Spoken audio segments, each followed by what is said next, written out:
Bonjour à tous, bienvenue sur l'épisode 30 du guide Tacket sur LanguageCraft avec Bill Silverlight. Aujourd'hui, nous nous intéressons à la seconde partie du nucléaire, à savoir la construction effective du réacteur.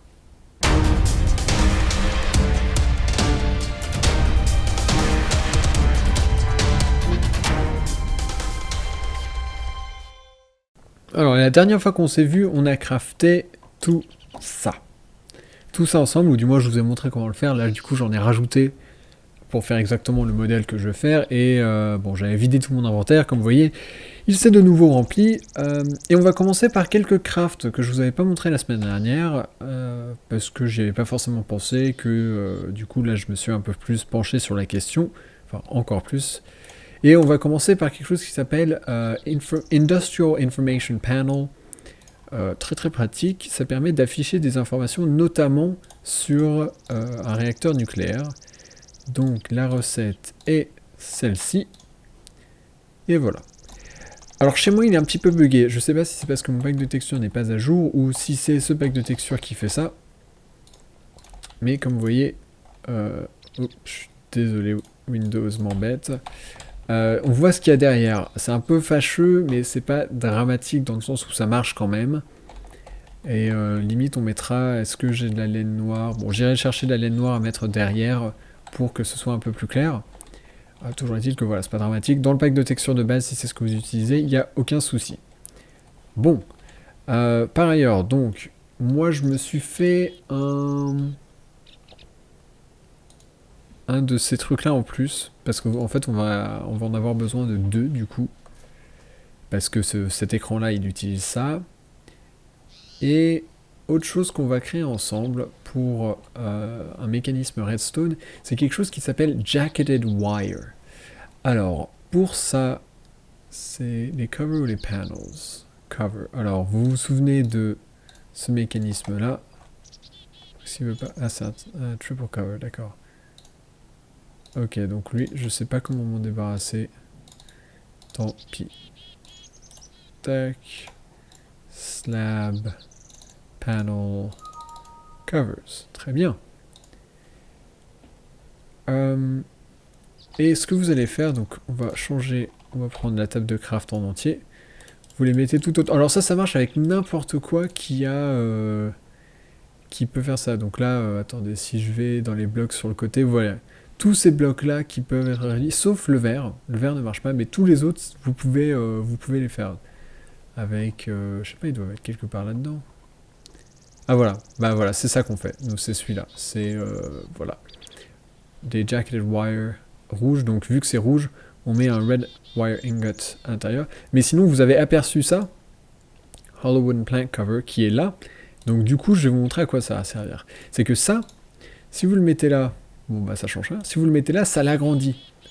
Ça vous fait panel, donc 2 fois plus grand. Là, triple cover, plank slab. Là, ça va être quoi? Hollow cover slab, triple panel, et le dernier niveau, anti-cover. Donc là, c'est ce que vous voulez. Si vous voyez, si vous en remettez un autre, bah, ça fait tout simplement une planche, c'est pas ce qu'on veut. Ce qu'on va faire, enfin, on va l'utiliser pour faire quoi, ça? Il y a un mécanisme spécial qui permet de... Enfin, si jamais on achemine du courant redstone jusqu'à un réacteur, il s'arrête. Il s'arrête de chauffer. Donc, moi, ce que j'ai envie de faire avec, c'est que vous savez... ça, Remote Thermal Monitor. Le principe, donc, c'est que quand... donc lui, il est lié au réacteur, il détecte la chaleur, et quand le réacteur chauffe trop, il désactive le réacteur. Nickel. Ce qu'on va faire du coup, c'est qu'on va le paramétrer pour qu'il envoie un courant redstone directement dans le réacteur. Pour ce faire, on va le mettre ici. Et vu que le réacteur sera au niveau de ces trois-là, donc au-dessus. Et est-ce que ça marchera s'il n'y a rien dessus? Non, c'est pas grave. Et donc ça c'est juste moi, histoire que ça fasse un peu mieux. J'ai décidé de mettre ça autour comme... C'est toujours le problème, c'est de réussir à les placer comme il faut. C'est pas comme ça que je le veux, c'est... Ok, peut-être que... Il faut que je l'enlève. Ah, c'est insupportable ça. Ils sont difficiles à placer certains de ces blocs. Et moi ce que je veux c'est comme ça a priori. Et donc pourquoi je veux ça? Parce que ça remplit le bloc en entier, je trouve ça mieux. Et on peut quand même mettre ça au milieu. Ok, alors maintenant on va remplir ça d'eau. Vous savez quoi? On va direct remplir ça d'eau. Pourquoi le remplir d'eau? Parce que ça aide au refroidissement, comme vous vous doutez. Donc on va remplir tout le réacteur d'eau comme ça.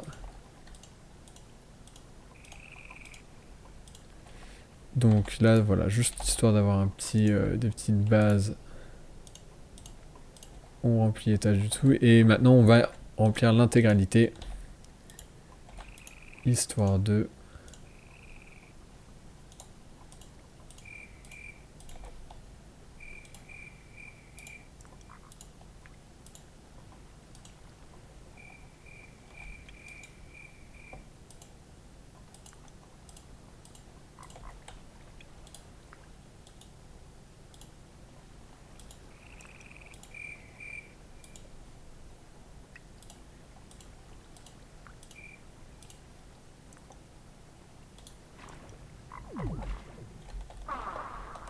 Voilà, donc ça c'est rempli. On va s'assurer que tout est bien rempli en mettant un peu d'eau en plus. Ah oui, j'avais oublié ça, clic droit, je vous l'ai jamais montré, je sais pas à quoi ça sert en fait. Mais à mon avis, ça doit pas être ultra utile. J'ai toujours réussi à m'en passer jusqu'à maintenant.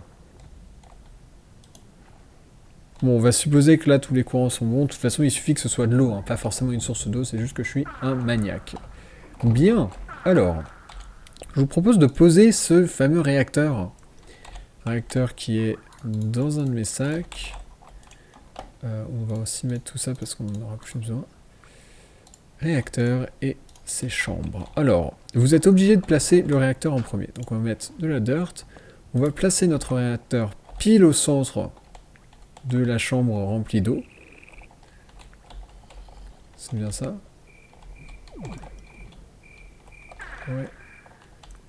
Voilà. Allez. Je suis en galère.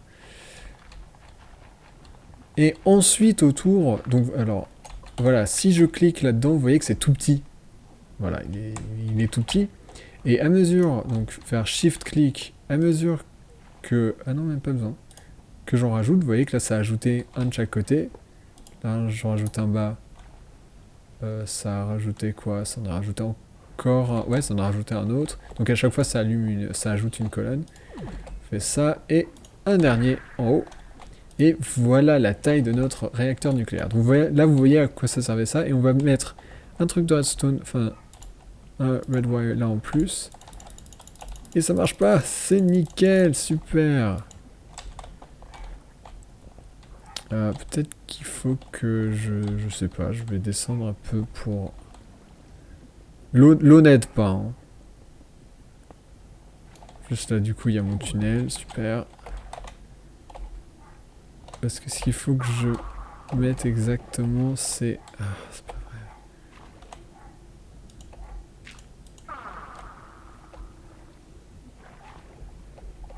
vrai. Je suis en galère, donc. Parce que ce qu'il faut que je vise exactement, c'est... Non, pas ça. Super, maintenant il y a un truc. Alors, comment est-ce que je vais faire ça, moi? On va voir si on détruit ça. Voilà, maintenant j'ai réussi à le poser. Et est-ce que je vais réussir à reposer ça au bon endroit? Ça, c'est pas sûr. Non, j'y arrive pas du tout. Bon, bah, vous savez quoi? C'était une bonne idée, je trouve, mais ça, c'est pas réalisable. Dommage. Dommage. On va reprendre un peu d'eau. On va la remettre là et on est bon. Alors. Tac. Très bien. Bon, bah ça c'est fait. Évidemment, vous vous doutez bien que si jamais il y a une explosion, c'est un point c'est un point faible. C'est pour ça que je l'ai mis en dessous et que j'en ai un autre au-dessus et non sur les côtés. Voilà, alors, du coup, ça, on peut s'en débarrasser. On va passer... Non, vous savez quoi, on va finir ce mécanisme-là avant de passer à autre chose. Et donc, pas de torche, évidemment. Hop. Voilà, donc, ici, j'ai mon câble qui descend. On va le faire descendre un tout petit peu plus, pourquoi pas. Voilà. Ensuite, on en met un à la base qui l'étend un tout petit peu et qui nous permet d'avoir notre fil de redstone tout le long ici. Et là, on va faire comment? On va le faire passer par là. Hop. Oups. Hop. Hop, hop. Voilà. Bon, c'est un peu taré biscoté, hein, comme on dit. Normalement, si je fais ça, ça suffira. Parce que ici, on va mettre notre fameux Remote Thermal Monitor. On va mettre comme ça. Et non, j'aurais bien aimé l'avoir face de... Ah oui, d'ailleurs, l'avoir à une hauteur, ça aurait été sympa, mais ce serait bien comme ça. On va pas se casser la tête. Et hop, hop. Alors voilà, là, le truc, c'est qu'il lui faut du courant. Si jamais je le raccorde là, il sera sur du courant élevé, parce que je l'ai raccordé directement à ce qui sort de... C'est 7 MFSU là. Donc, j'ai pris des améliorations avec moi. Transformer Upgrade, on lui en met 2. Et voilà, donc là on peut le raccorder, même si pour l'instant, il ne fera absolument rien. Mais au moins, vous voyez que... Pourquoi est-ce qu'il a si peu de courant? Est-ce que j'ai déjà plus de courant? C'est possible, je me suis rendu compte que j'étais très... Ah bah si, j'en ai. Oh, je sais pas, c'est compliqué toutes ces choses-là. Et donc ça, on va le reboucher. Bien. Donc ça, on y reviendra juste après. Ensuite, vous avez votre... J'ai dit, vous avez votre 4 times insulated HV cable. Donc je vous avais dit de en faire un, ça suffirait. Je compte tenir parole et HV transformer. Alors, ce qu'on va faire de lui, c'est qu'on va le coller. Alors là, des fois il prend pas. Hein. Des fois, j'arrive pas à le coller. J'ai eu très peur au début. Je croyais que je pouvais pas le coller au-dessus. Et là, il ne veut absolument pas se poser. Sur ma map test, j'avais justement fait plein d'essais pour m'assurer de ne pas avoir ce problème. Voilà. Bon, là, j'ai réussi à le poser. Enfin. Très bien. Donc, on a ça maintenant. Donc, vous savez que ça, c'est le seul câble qui est capable de sortir ça. Et maintenant, on va mettre un HV Transformer. Et si je ne m'abuse, on va s'assurer qu'il est sorti du bon côté. Donc là, vous mettez juste de ce côté-là et vous faites ça. Si vous voulez vérifier... si vous voulez vérifier, je suppose qu'on peut casser ça. Et vous voyez que c'est bon, il y a l'éclair là. Est-ce que je vais pouvoir le reposer facilement? Ouais. Ok, donc en fait, oui, voilà, posez le transformateur avant le câble, ça rendra votre vie beaucoup plus facile. Et ensuite, tada! Donc ça, c'est bon, c'est connecté. Et ça se rend... non, c'est de l'autre côté d'ailleurs. Ça arrive ici. Là, ça arrive, blablabla. Bla. Ça rejoint là où sortent les panneaux solaires et ça rentre directement dans la première MFSU, et donc ça rentre dans le circuit, quoi.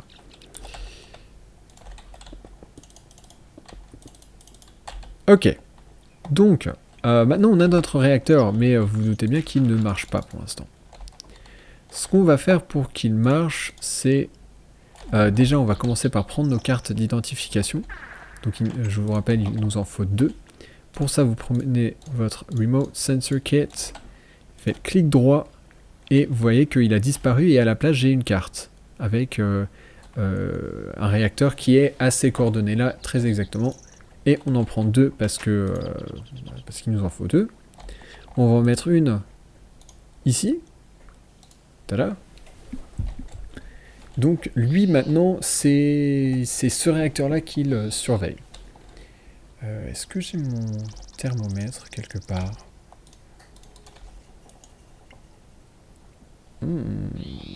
Faudrait que j'aille chercher mon thermomètre, moi.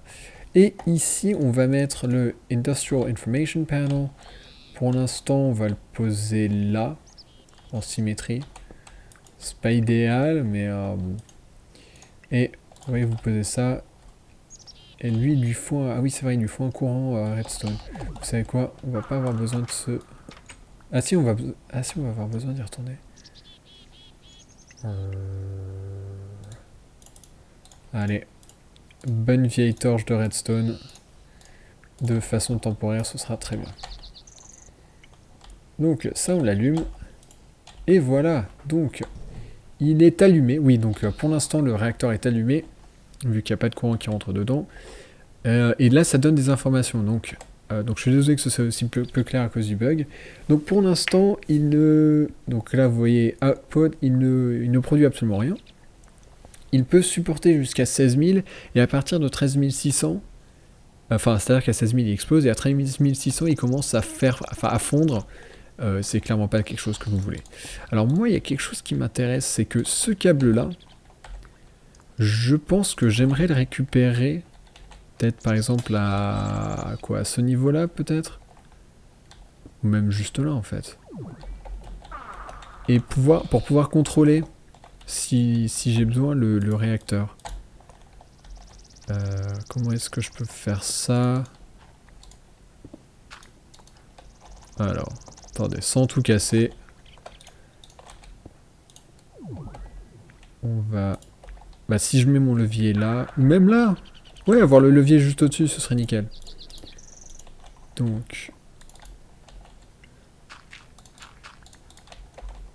On veut ça, là, et comme ça. Voilà, donc maintenant, si jamais je mets un levier là, oui, j'aurais pu me faire un levier d'ailleurs, plutôt que la torche, mais bon. Si jamais je mets un levier là, et que... Alors attendez, juste... Je rebouge tout ça. Ah, quoique, est-ce que ça se coupe la connexion là? Ouais, ça doit la couper. Hop. Donc, je disais, combien de levier là? Donc, vous voyez que là, on, j'active. C'est toujours on. Ok. Pourquoi est-ce que ça ne marche pas? Ah, ok, la connexion est toujours coupée. Bien, alors. Bon, au moins, c'est pas mes fondamentaux de Techit qui sont remis en question. Donc là, il est on, j'active le levier, off, voilà. Donc là, c'est ce que ce truc-là va faire. C'est que, donc bah, vous savez quoi, pour l'instant, je vais laisser arrêter. Si, par exemple, là, j'ai vu que à partir de 13 000, il y a des problèmes, je vais le mettre à des 10 000. Non, alors moi, je sais, avec... Est-ce que j'ai mis ce thermomètre? Bon, je m'en referai un tout à l'heure, mais juste pour ne pas faire d'ellipse. Vous vous souvenez de ça, je vous l'ai montré la dernière fois. Je sais pas où j'ai mis le mien. Si vous faites clic droit dessus, ça vous donne plein d'informations. Donc ça vous dit, pour l'instant, la température est de 0. L'eau va s'évaporer à 8000, donc l'eau qui est autour, et il commence à... enfin, tout commence à... C'est la bérésina, en gros, tout commence à fondre à partir de 13 600. Moi, donc 8000, c'est vraiment le max. Sauf que 8000, ce qui va se passer si je le mets à 8000, c'est que ça va arrêter dès qu'il sera à 8000. Ensuite, dès qu'il sera redescendu, ça va le rallumer, et ainsi de suite. Donc je vais peut-être me laisser une petite marge. Je vais le mettre à 7500. Ah, je peux pas. Bon, 7600. Voilà, ce sera très bien. Donc ça va le garder à 7600 maximum. Ce qui m'ira, il n'y aura aucun souci. Il y aura peut-être des petites flammes quand même, mais dans tous les cas, franchement, ça c'est une mesure de précaution. Je vais être honnête avec vous, on n'aura jamais besoin de l'utiliser. Pourquoi? Parce qu'aujourd'hui, nous allons construire un réacteur Mark 1. Donc épisode très très long aujourd'hui, je suis désolé, mais maintenant on va passer à la seconde phase de la construction, qui est le remplissage du réacteur. Alors tout ça, on peut s'en débarrasser, on n'en aura plus besoin. Ça. Et le reste, je le garde. Alors, on va prendre tout notre uranium. Tous nos coolant cells. Et maintenant, je veux que vous reproduisiez très exactement le schéma que je vais vous montrer. C'est pas moi qui l'ai inventé, je suis pas un physicien ou quoi que ce soit. C'est quelque chose que j'ai trouvé en ligne.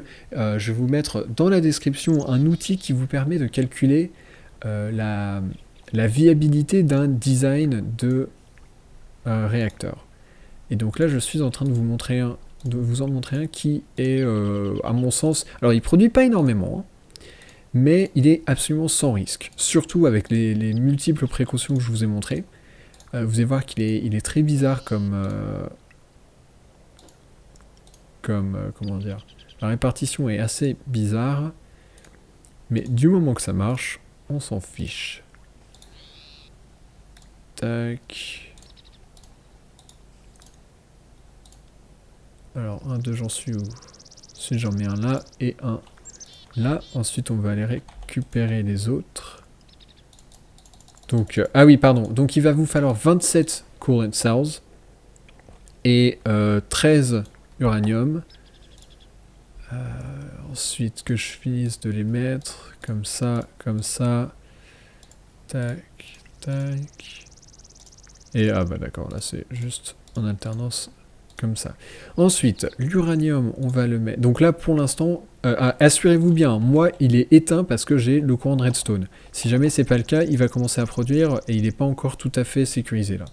Donc vous voyez, vous le saurez tout de suite parce qu'il y a un petit bruit et parce que là, il y a une barre qui apparaît en dessous. Donc pour l'instant, moi, je peux mettre tout ça sans aucun risque parce que je sais que le réacteur est désactivé. Ensuite, je mets ça là,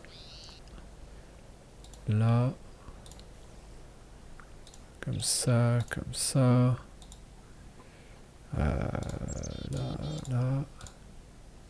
là, et ici, et on finit par tout ce qui est Integrated Heat Disperser, donc ça c'est des trucs qui vont redistribuer la chaleur autour d'eux, aux éléments qui sont autour d'eux.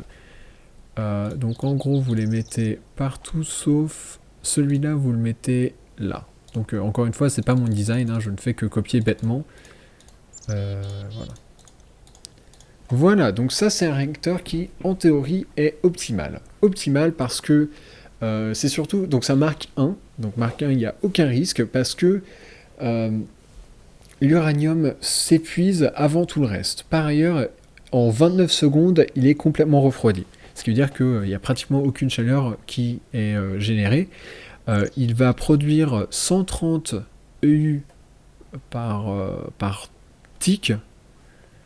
Donc je ne me souviens plus combien il y a de ticks en une seconde, mais voilà. Et en tout, sur tout son cycle, qui pour ce réacteur-là est de 2h46 minutes et 40 secondes, il va produire 26 millions de U.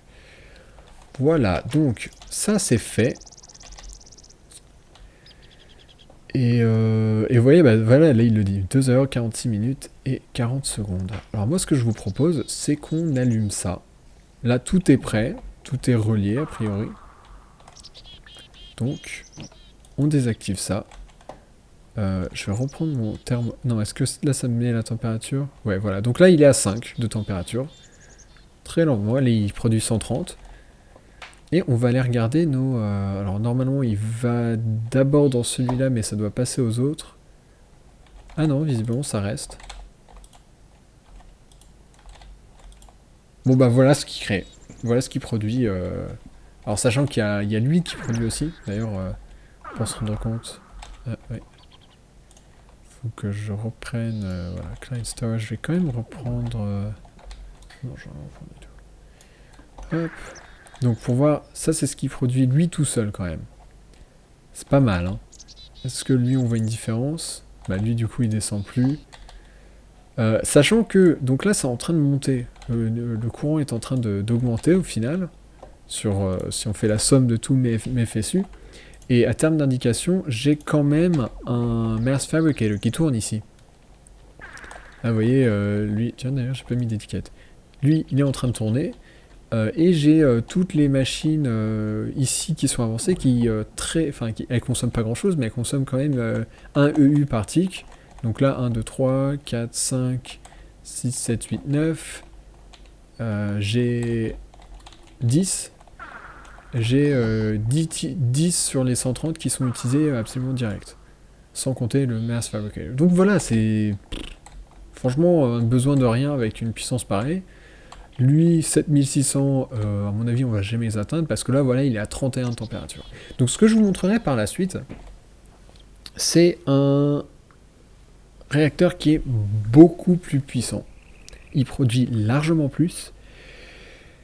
Il n'y a pas toutes les... Enfin, si, il y a toutes les sécurités qui sont ça, et là, il n'y a pas de souci. Mais par contre, derrière, il faut faire gaffe parce que il n'y a pas tout ce qu'il y a dans le réacteur. Tous ces trucs-là, vous verrez qu'il n'y aura pas. Mais c'est pour une autre fois, c'est pour créer vraiment énormément d'électricité. Pour l'instant, on n'en a pas besoin. Quoique. Voilà. Sachant que vous voyez que du coup, tout ça, ça a une vie. Que donc, pour les heat dispersers, la vie, ça correspond à la chaleur qu'ils emmagasinent. Et ils peuvent emmagasiner tant de chaleur. Et quand ils sont remplis, la barre arrive au bout. Et ce qu'il faut qu'il arrive, c'est que la barre des barres d'uranium se termine avant celle des autres, parce que sinon il y a des petits problèmes. Voilà. C'est pas quelque chose qu'on veut. Voilà, donc sur ce, j'espère que tout était clair. Très peu de recettes, mais surtout la mise en pratique de recettes qu'on avait avant, qu'on avait dans le passé. Et voilà. Donc j'espère que je n'aurai pas de rapport de grosses explosions. A priori, il n'y a pas de raison. Hein. Regardez, là, on est toujours à 31. C'est sans risque. Ce réacteur-là, vraiment, est sans risque. Pour ceux qui sont un petit peu plus aventuriers, je vous en montrerai un très très bientôt. Sur ce, on se laisse pour cet épisode très très long. J'espère que vous avez appris beaucoup de choses. Et à très très bientôt.